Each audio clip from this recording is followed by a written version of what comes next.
Monday afternoon was the debut of OG Anunoby in a Knicks uniform, as they faced off against the Western Conference leading Minnesota Timberwolves in Madison Square Garden. Anunoby performed well, finishing with 17 points, 6 rebounds, and a team-best plus 19 in the Knicks' upset win. However, it was another Knick who stole the show, as Julius Randle continued his dominant last month plus, finishing with 39 points and 9 rebounds, while being unstoppable in the clutch. He's playing like one of the best forwards in the league right now, and is building a case for his third All-Star team in the last 4 seasons. Randle started the season off slow, but as of late he has stopped settling for three-point jumpers, and instead is bullying defenders in the paint. Since December 1st, he's averaging 28 points, 9 rebounds, and 3 assists per game, while shooting an efficient 55% from the field. He's taking only 4 threes per game over that span, compared to 6 attempts per game beforehand.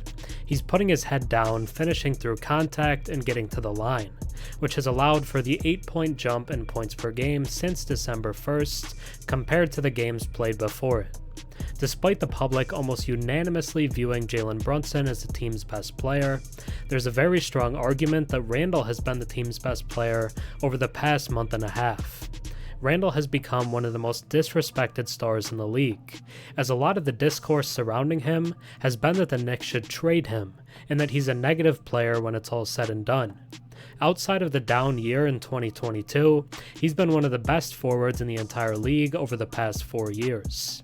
Yet he doesn't get talked about the way a player of his pedigree should. He's a legitimate star for the Knicks, and is great both in the clutch and in isolation.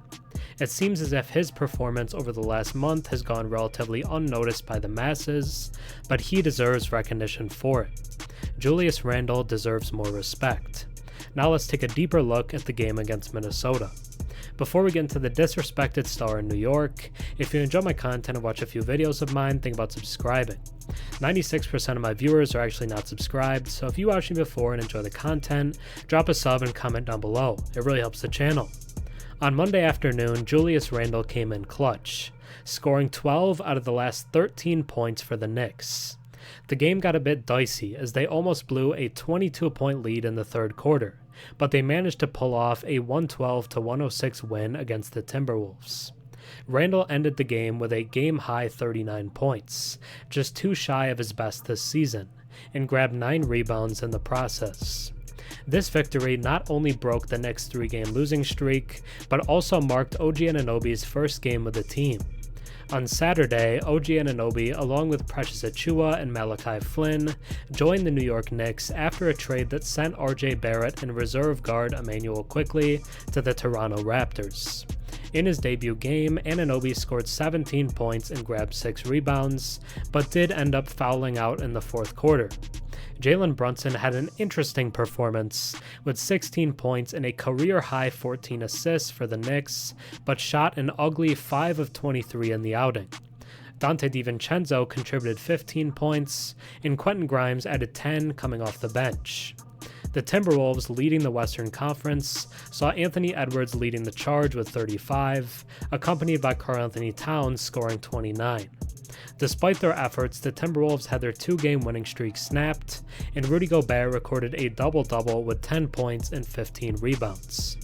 The T-Wolves initially held an 11-point lead in the first quarter, but the Knicks turned the tables by dominating the second, outscoring the visitors 38-17 and securing a 61-49 halftime lead.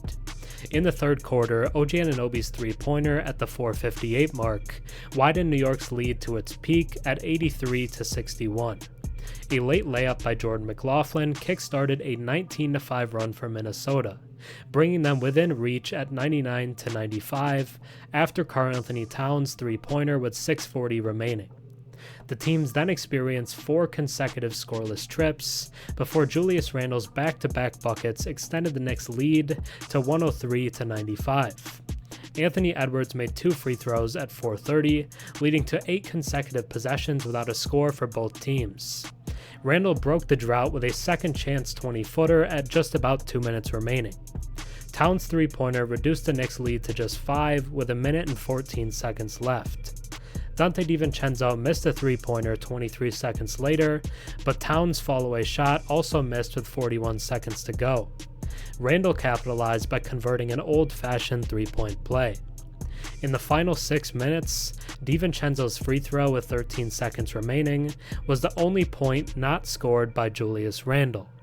Like I said, the dude deserves his respect. Thanks for watching. I'm Herm. Have a good one.